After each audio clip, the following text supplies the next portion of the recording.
We're doing something different, y'all. Book review. We're doing a book review. Shout out to Seneca Selly for letting me borrow this book right here.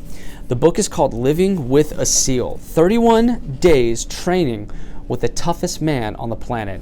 Now, when this book first came out, we didn't know who this SEAL was. We now know that the SEAL was none other than David Goggins, who wrote the book Can't Hurt Me, and he is a Navy SEAL, and he is kind of insane. And this book makes him sound even more crazy. Jesse Itzler is an entrepreneur who is extremely good at making money, at staying productive. So good, in fact, that he hit a ceiling and felt like he was in a rut. Now, Jesse's worst day is probably not even my best day. That is how talented this guy Jesse Itzler is. And so on the back here it says, entrepreneur Jesse Itzler will try almost anything. His life is about being bold and risky. So when Jesse felt himself drifting on autopilot, he hired a rather unconventional trainer to live with him for a month. An accomplished Navy SEAL named David Goggins, widely considered to be the toughest man on the planet. Living with the SEAL is like a buddy movie if it starred the Fresh Prince of Bel-Air and Rambo. Jesse is about as easygoing as you can get. SEAL is not. Jesse and SEAL's escapades soon produce a great friendship, and Jesse gains much more than muscle. At turns hilarious and inspiring, living with the SEAL ultimately shows you the benefits of stepping out of your comfort zone. And so Jesse, he's an ultramarathon runner. He's not like just a normal guy that invited a Navy SEAL in. Like, he's in the best shape of his life. And then he gets challenged by a Navy SEAL.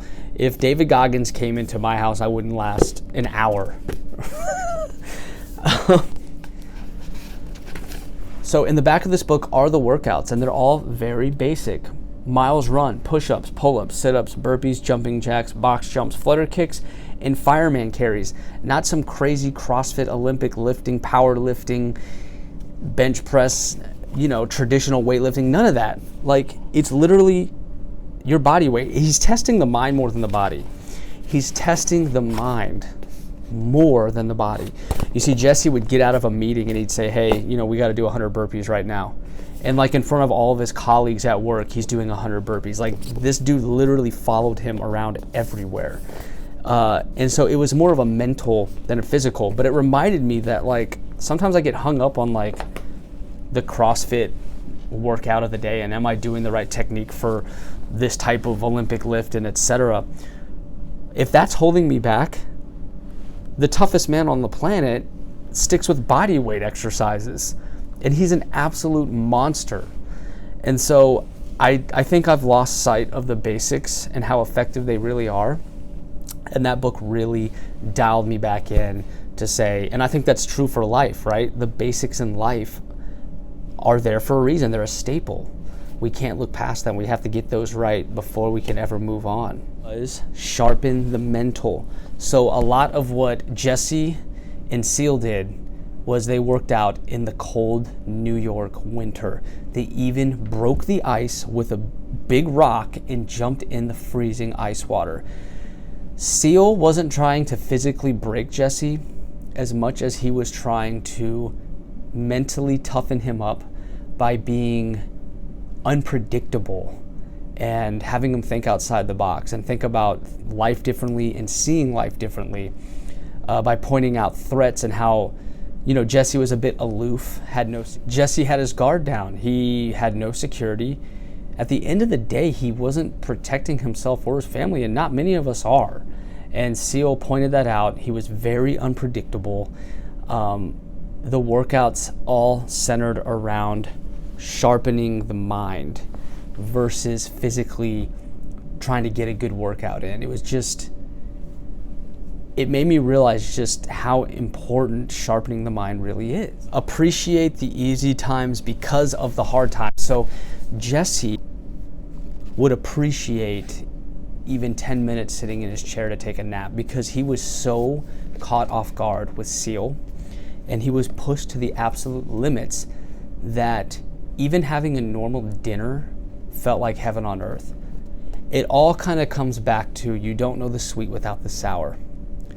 You don't appreciate the good unless you've been through the tough times. Isn't that weird? How you can't have one without the other, the yin and the yang, the God and the devil. It's like you have to have both, the light side and the dark side, in balance to the force, right? They never say all light side or all dark side, it's balance. And dang it if that ain't true, man.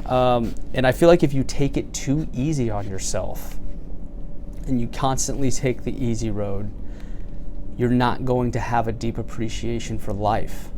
You have to take those tough roads, that dark path, get through those tough times, get outside your comfort zone and challenge yourself to really appreciate that family time. Look at anyone who's deployed when they come back and they embrace their loved one in tears.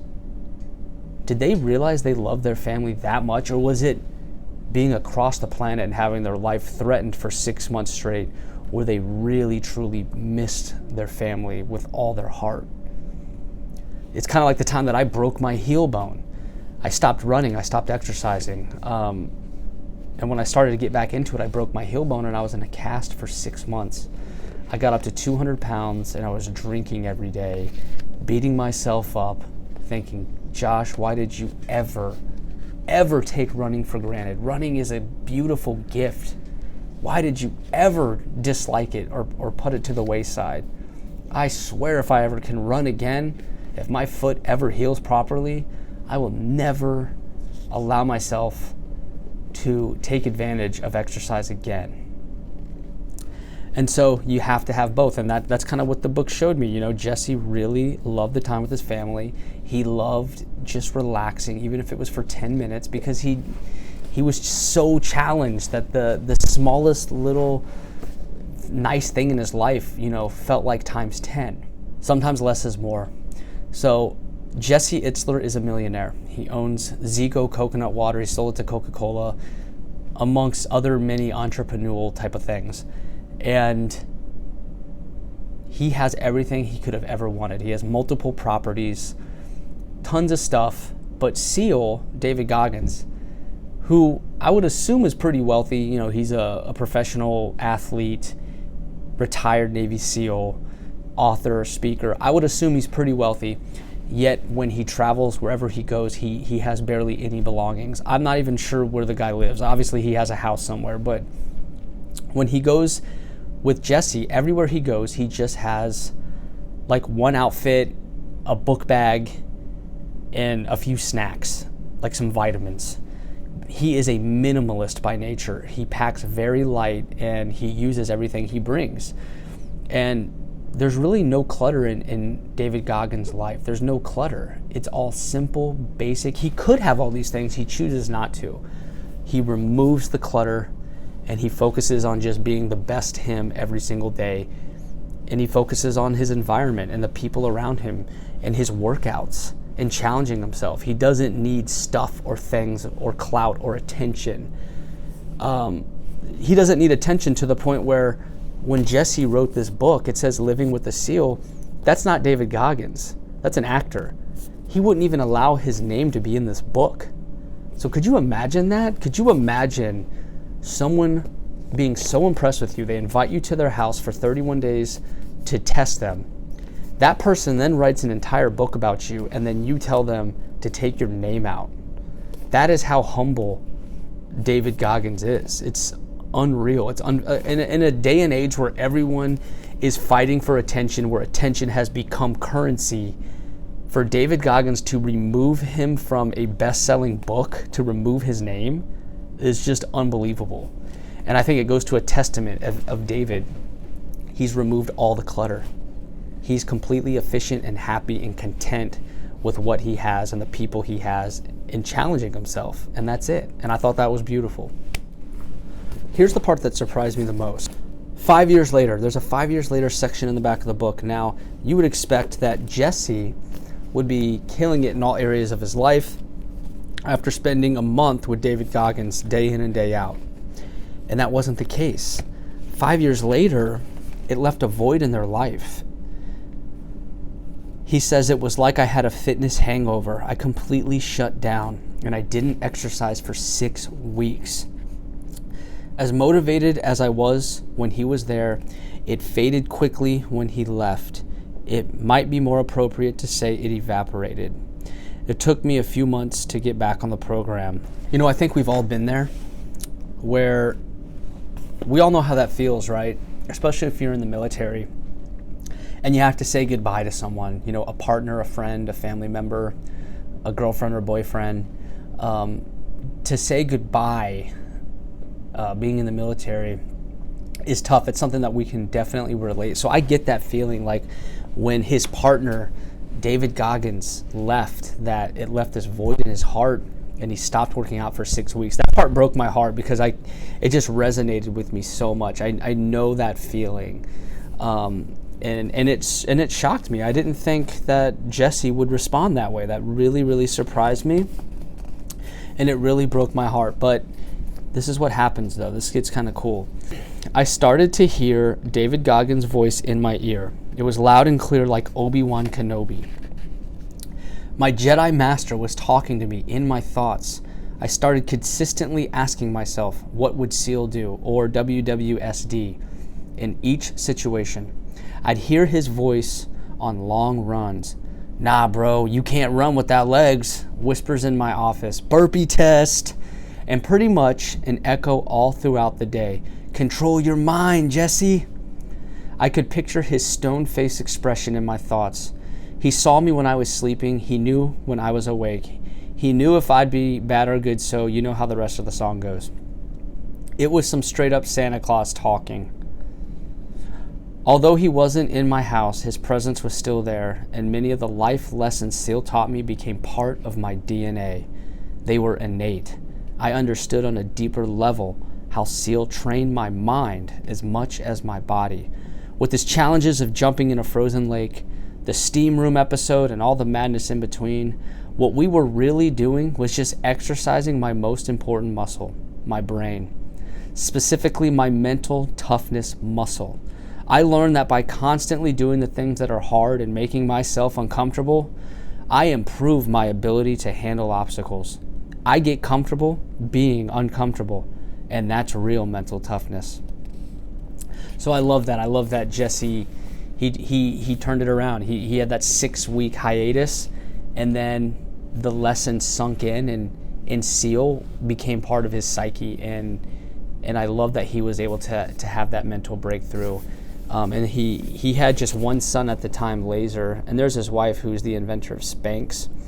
But they've had, I think, 2 or 3 more kids since then. They had this big family. And so, you know, what a beautiful story. What a beautiful and unique story. The last thing I'm going to do is tell you my favorite parts about David Goggins and Jesse in the story. So I'll start with David Goggins. The first thing I loved about him was his preparedness.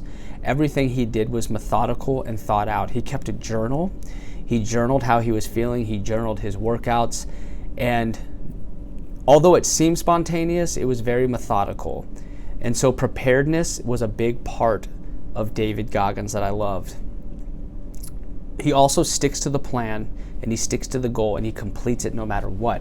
So if they say they're doing 5 miles, you know, injury aside, they're going to finish that 5 miles. It didn't matter if it was 120 degrees, if it was snowing and it was negative 30, it did not matter. That was the goal, and they were going to complete it. So like, think about the confidence building there. Think about the times where you set goals and you actually followed through and you completed it. Your confidence is through the roof. On the flip side, when you set those goals and you don't show up for yourself, you hit the snooze button, your confidence starts to go down in all areas. I think that if you're a fan of David Goggins in the book Can't Hurt Me, both books go very, very well together. Reading all about David Goggins' life is what I did first, and then I read this book, and so it kind of put a smile on my face because I knew who SEAL was, as he's called in the book. But, you know, I could see it the other way around too. If I read this first and I thought this guy was a complete lunatic, and then you read Can't Hurt Me and learn all about David Goggins' life, you'll see why he's a bit nutty. And that's an understatement. My God, the guy is out of his mind in a good way. The last thing that I like about David Goggins that I appreciated about him in the book was he leverages his ego in a way that helps him and doesn't hurt him. He looks in the mirror, like if you read Can't Hurt Me, he looks in the mirror and like yells at himself to get himself like pumped up and out the door and running. He's really hard on himself, but like he somehow has leveraged his ego. He has the biggest ego of all time, but in a healthy way that motivates him and doesn't hurt others.